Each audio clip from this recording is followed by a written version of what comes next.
And we are live, coming to you from my kitchen table. This is Tammy. Gonna do some cards on this Saturday. Gonna start with a Celtic cross for you.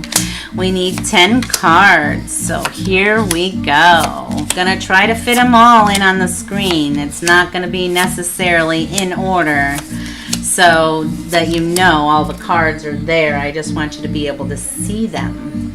So we're going to start in the middle with the Heart of the Matter. And the Heart of the Matter today is the Page of Pentacles. Fantastic card to have. So let's see, is this you or is this somebody that you know possibly? The pentacles represent those earth signs, the Taurus, Virgo, and Capricorn.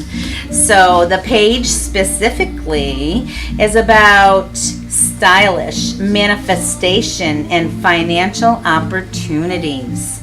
So the Page of Pentacles is ambitious and practical, setting her sights on long-term goals that require a lot of work. Her dedication will see her through challenges that others may find tedious or impossible. Sometimes she is rather stubborn, and her studious nature means she's easily teased. But she's also a warm, humorous, and helpful individual who makes for a great friend. What are you dedicated to? What drives you?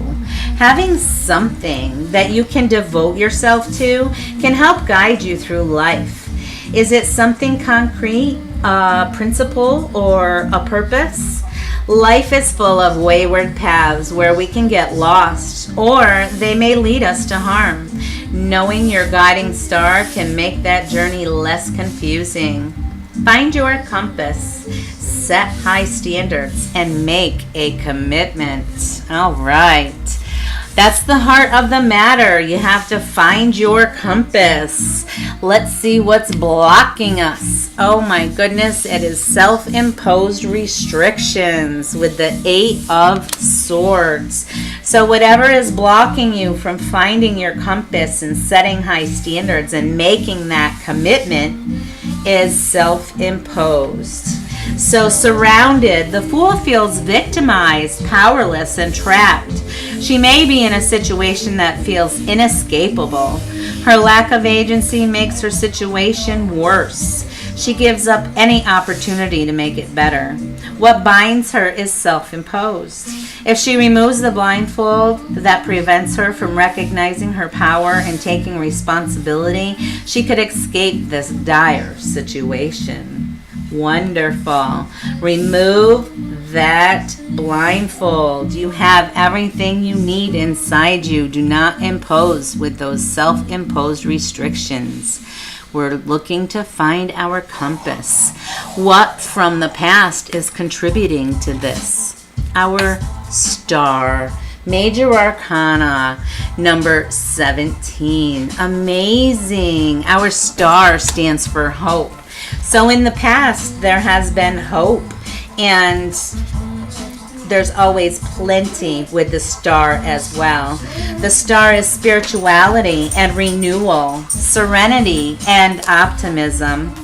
After the Fool's encounter with the Tower has left her stripped back to her core being, she finds the star.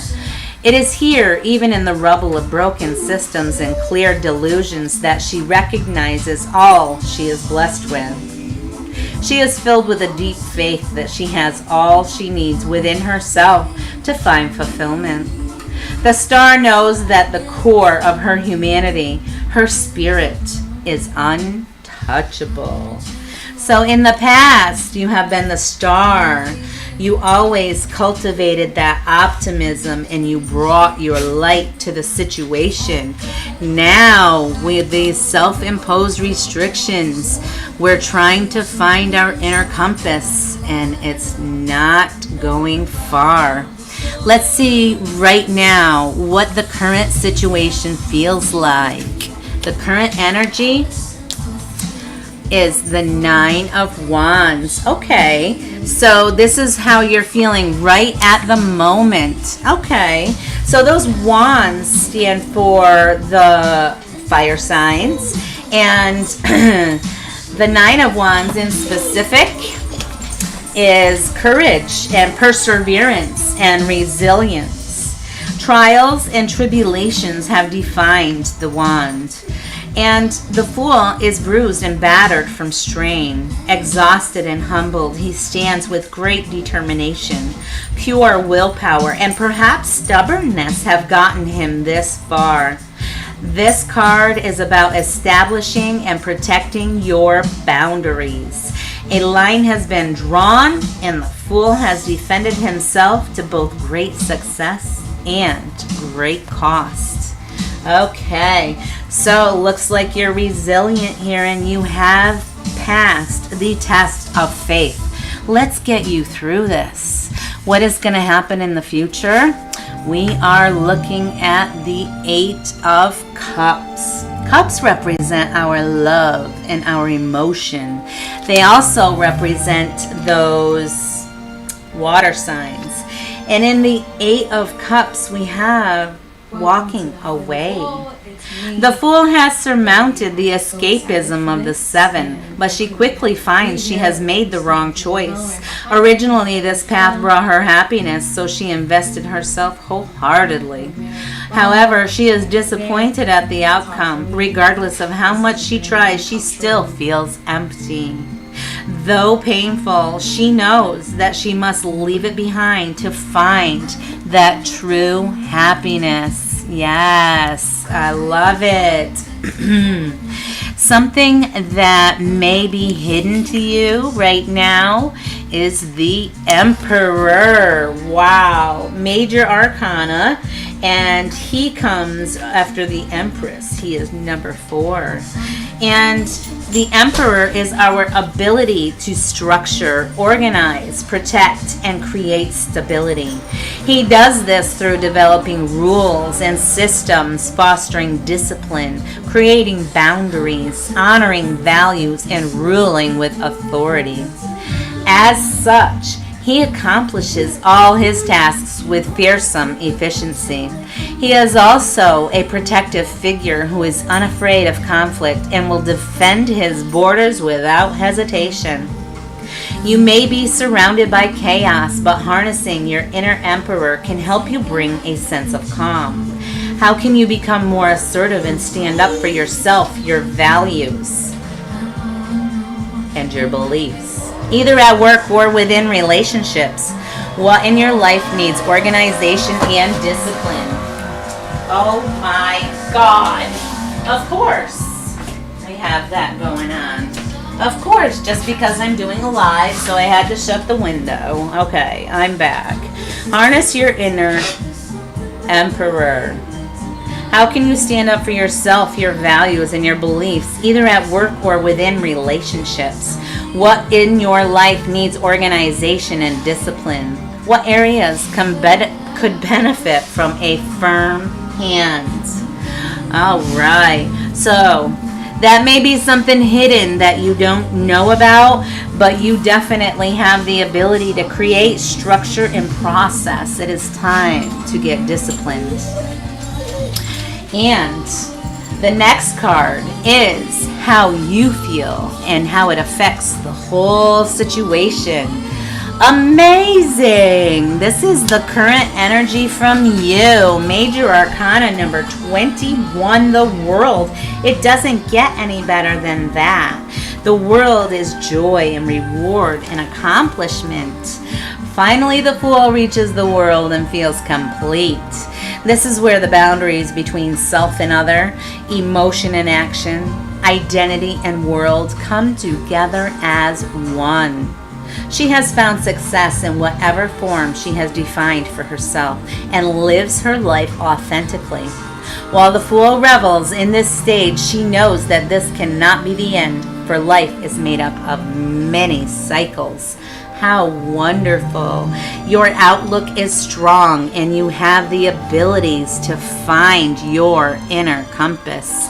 Whatever is stopping you is self-imposed.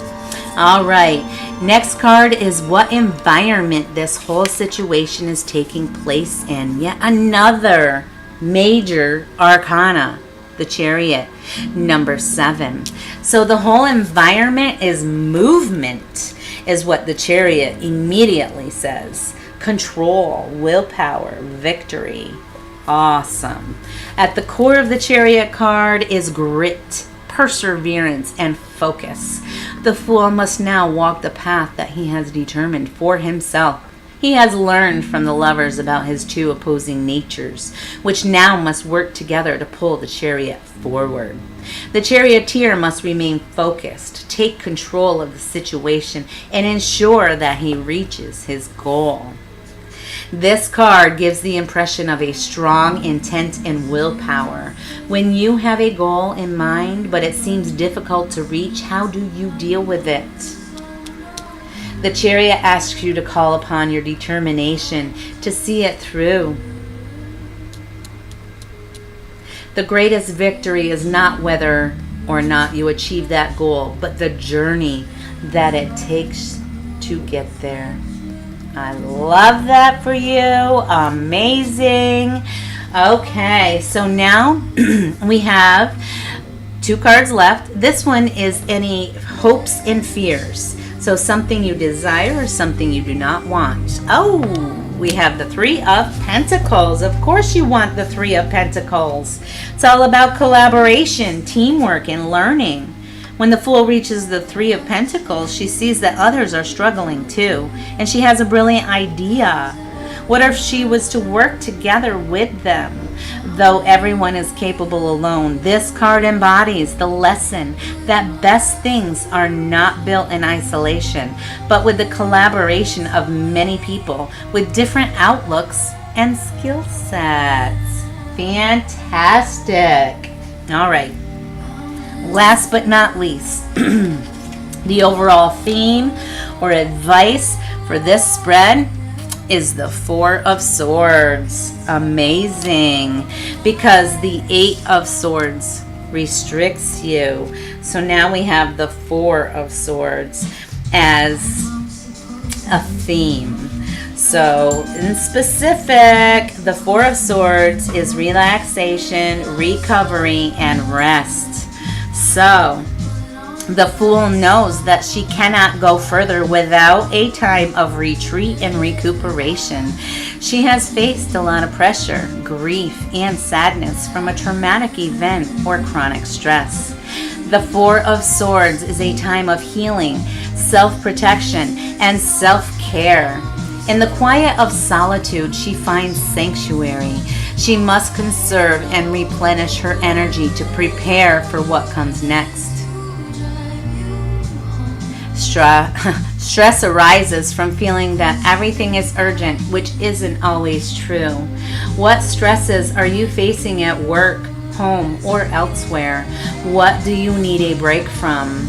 Without awareness of how we deal with stress, our bodies can force us to take a break. Life is a marathon, not a sprint. How can you treat yourself more kindly and guard your energy? Ask for help. If you're stressed about taking the break you need, find someone who can handle some of your responsibilities. Remind yourself that you are not alone. Identify deadlines, because deadlines help differentiate actual time-sensitive emergencies from other less urgent tasks and will encourage you to pace yourself. Nourish yourself.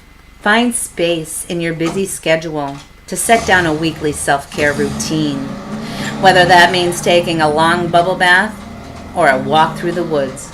Block that time out just for you. I love it.